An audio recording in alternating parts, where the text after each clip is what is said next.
It was a victory for all of France, and the home crowd did it justice, pouring into Paris Champs-Elysees Avenue by the tens of thousands to celebrate in an explosion of joy. France's 4-2 win over Croatia in the World Cup final in Moscow on Sunday, Monday NZT, marked the second time in 20 years that France has won the World Cup, and came at a time when the people feel needy. It represents enormous things, said Geoffrey Hamsik, dressed in a hat resembling a rooster, the French national symbol, and a shirt with a number 10 for Kylian Mbappé, the 19-year-old breakout star who hails from the Paris suburb of Bondy. "We've had lots of problems in France these past years," he said, recalling deadly terror attacks. "This is good for the morale. Here, we are all united. We mix. There is no religion, there is nothing, and that's what feels good." Troublemakers marred some of the festivities at the top of the Champs-Elysees, breaking the window of a major store, throwing bottles, temporary barriers and even a bicycle at riot police as the celebrations wound down close to midnight. Police responded with water cannon and tear gas. BFM TV reported that the store was pillaged. Earlier, people wrapped in flags and dressed in crazy hats, and one man spotted totally nude except for the tricolour, marched down the avenue where France displayed its military might a day earlier for Bastille Day.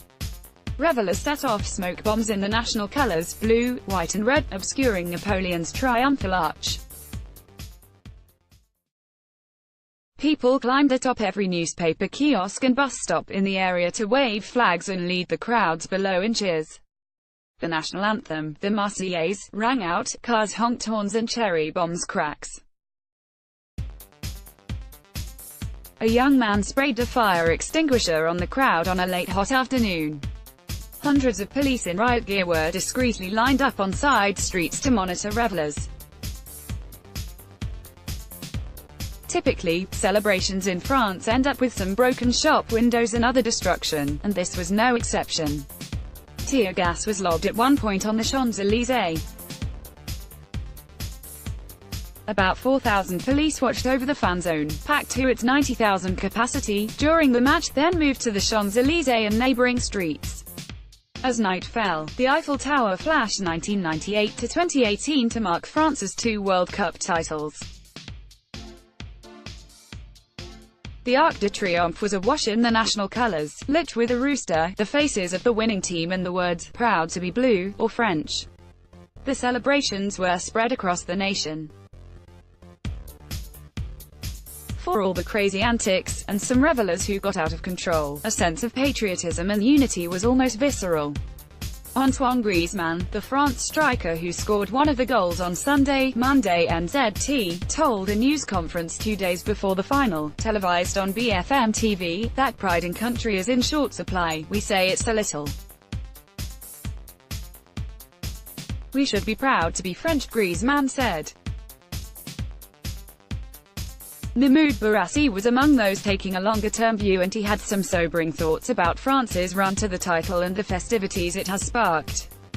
Barassi runs a youth centre in Bondy, Mbappé's home, that was among those scarred by riots in 2005 that exposed the fissures of France that have yet to heal, and he knows the teenage star of the tournament. "All this euphoria and effervescence, it's positive, but it's emotional and ephemeral," he said ahead of France's win. Barassi said sports is a catalyst to bring people and nations together, but, he added, it must be built on. "What we're seeing is magic, exceptional.